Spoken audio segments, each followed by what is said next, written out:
রাধে রাধে। শুভ সরস্বতী পুজো। দেখো এতটা দিন হয়ে গেল, শিবরাত্রিও পেরিয়ে গেল। এরপর আমি এখন সরস্বতী পুজোর এই ভিডিওটা পোস্ট করছি। অ্যাকচুয়ালি এতটা বিজি হয়ে পড়েছি না যে সেভাবে ভিডিওগুলো পোস্ট করতে পারছি না, একদমই সেভাবে টাইম বের করতে পারছি না।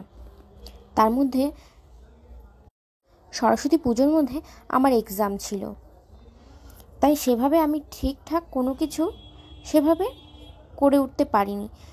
আমার তো একান্তই ইচ্ছে ছিল সরস্বতী পুজো করার।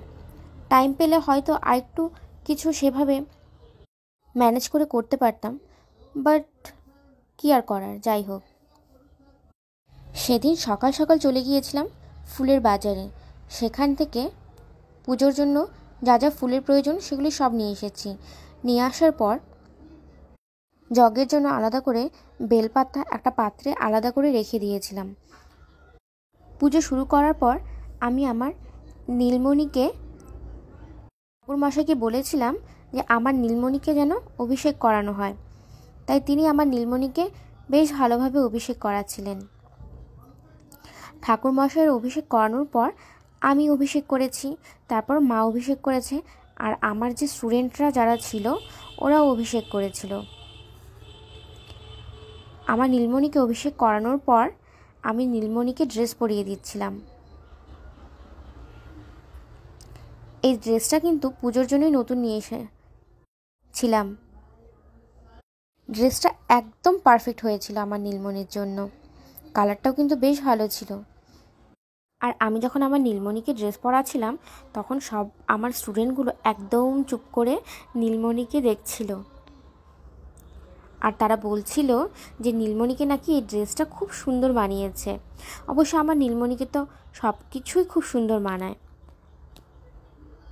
এই সরস্বতী পুজো করার পেছনে আমার স্টুডেন্টগুলো কিন্তু সারা বছর আমাকে বলতে থাকে, ম্যাম এবার সরস্বতী পুজো হচ্ছে তো, ম্যাম আমরা কিন্তু এটা করব, ম্যাম আমরা কিন্তু ওটা করব। সত্যি ওদের কথা ভেবেও না বেশ ভালো লাগে।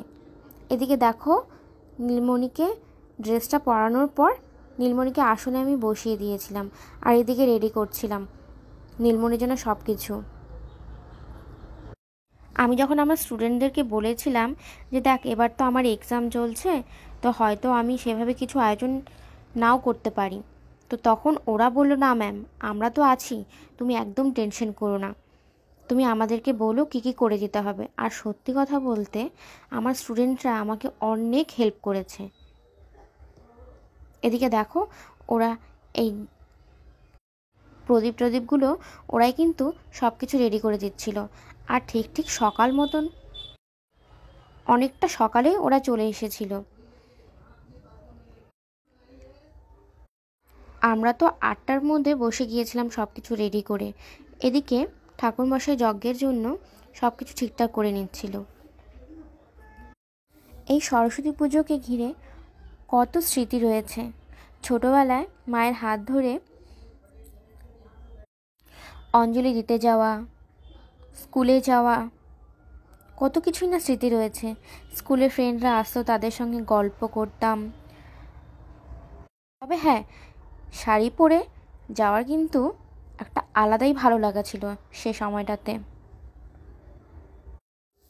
এরপর যজ্ঞ হওয়ার পর ভাগবত পাঠ করা হয়েছিল আমাদের বাড়িতে, আর সেটা আমরা সবাই খুব মনোযোগ সহকারে শুনেছি।